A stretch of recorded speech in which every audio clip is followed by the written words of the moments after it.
महंगाई कम हुई की नहीं हुई? म्हणा की हुई. 400 रुपये डीएपीचं पोत 1600 न घ्यायला. 2014ला नांगरण आपला 800 रुपये एकर होता. आता हा कसं वाटतंय? आता कसं वाटतंय? तुमच्या घरच्याला विचारा की आठवड्याचा बाजार 2014 जर तुमचा 100 रुपयात होत होता तर आज किती रुपये लागायला लागले? किती पटीनं वाढलंय? मोदी साहेबांचं भाषण आहे का एक अजून? महंगाई बढ़ती है तो गरीब क्या खाएगा? क्या खाएगा? आज प्रधानमंत्री यहाँ आए थे, लेकिन प्रधानमंत्री महंगाई का मां बोलने के लिए तैयार नहीं. काल मोदी आले ते बोलले का महंगाई का मत? तरी त्यांचं भाषण त्यांच्यावर उलटायले. बघा तरी कसं उलटायले. मां बोलने के लिए तैयार नहीं है. इनका अहंकार इतना है, महंगाई के लिए एक शब्द बोलने को तैयार नहीं है. मरो तो मरो, आपका नसीब.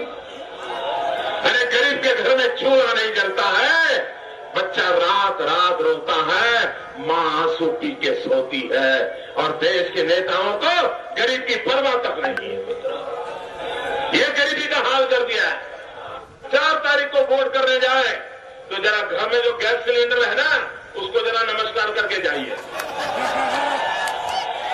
गैस सिलेंडर छीन लिए इन लोगों ने, और गैस जिस प्रकार से महंगा कर दिया है, याद करके जाइए. कशी जख मारायची. 400ला सिलेंडर होतं तेव्हा म्हणतोय महाग आहे, आणि मतदानाला जाताना काय करा?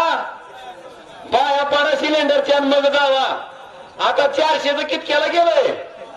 हा आता साष्टांग दंडवत झालं. शिगडीला आणि टोकुड्यावर सिलेंडर घेऊन जावं मताला. और खाएगा नहीं? भाई और बहनों, ना खाऊंगा ना खाने दूंगा, लेकिन सबसे ज्यादा जो खाएगा उसको भाजप में ईडी का धाक दे के लूंगा. काय झालं पुन्हा? आता पुढे ऐका.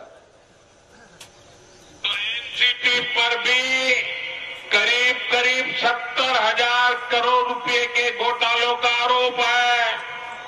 महाराष्ट्र स्टेट कोऑपरेटिव बैंक घोटाला, महाराष्ट्र सिंचाई घोटाला, अवैध खनन घोटाला, इनकी लिस्ट भी बहुत लंबी है.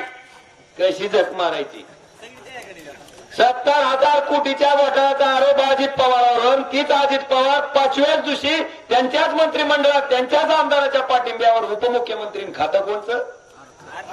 अर्थ खातं म्हणले. याला खायचं चांगलं माहिती, याला द्या म्हणते.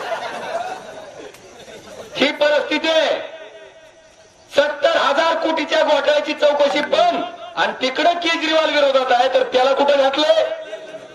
पटतंय का हो? पटतंय? तुम्ही जर सगळ्याला जेलमध्ये घातला असता, सगळ्याला समान न्याय दिला असता, तर आम्ही तुमचं सुद्धा पाय धुवून पाणी पिलं असतं, मान्य केलं असतं मोदी साहेब. पण तुमचं भ्रष्टाचार जे आहे ती निवडक आहे. होय, भावनाताई गवळी, प्रताप सरनाईक यांच्यावर चौकशी झाली. शिंदे गटात गेली की चौकशी बंद. ही एकनाथ शिंदे सुखासुखी गेलेलं नाही. त्याला ईडीची जबाब दिला आणि पुन्हा गेलंय ती. आणि अजित पवार तर काय मनाने गेले का? कशामुळे? सगळा खेळच असलाय. मला वाटतंय आम्ही बरी. होय रे, आमच्याकडे जर यांचं हाणलेलं गबाळ असतं तर आम्ही सुद्धा स्वच्छ व्हायला पालतं तिकडेच पडलं असतं की. जे अर्थे आम्ही तिकडे पालतं पडलं नव्हते, ते अर्थे आम्ही कुणाच्या बापाला काय घाबरायचं कारण नाही, कारण आपण इमानदार आहे. आणि म्हणून इथं ठाम फुटतार राहून बसलो, घाबरतच नाव. बांधवानो ही परिस्थिती आहे. मग ना खाऊंगा ना खाणे दूंगा कुठं चुलीत गेलं, हे विचार तुम्ही करणं गरजेचं आहे. पोराला तर नोकऱ्या दिसतात आहे का? तुम्ही जरा टाकून आला बरं सगळी. आता वर्षाला 2 कोटी नोकऱ्या म्हणल्यावर 10 वर्षाच्या 20 कोटी झाल्या. हो, आता मला तुम्हाला विचारायचंय, वेदांता फॉक्सकॉन नावाचा प्रकल्प जी पुण्याला येणार होता, 2 लाख पोराला नोकऱ्या मिळत होता, कुठे गेला? काल भाषणात सांगायला पाहिजे होता नाही का गुजरातला न्याला, आमच्यावर का पोटावर पाय दिला? काय अवस्था झाली या पोरावची विचारा. काय अवस्था विचारा पोरावची. नोकरी आहे कर, पाहुणे येत का? कोणी भाकर टेक नाही, कोणी भाकर टेक ना. आता एक काम करा, बघव्या कापडाचा तागा मागवा, आपण कापड घालू बघवी आणि घेऊ एक दीक्षा. बाम बोले म्हणायचं, साधू साधू. अशी परिस्थिती आपली झालेली आहे.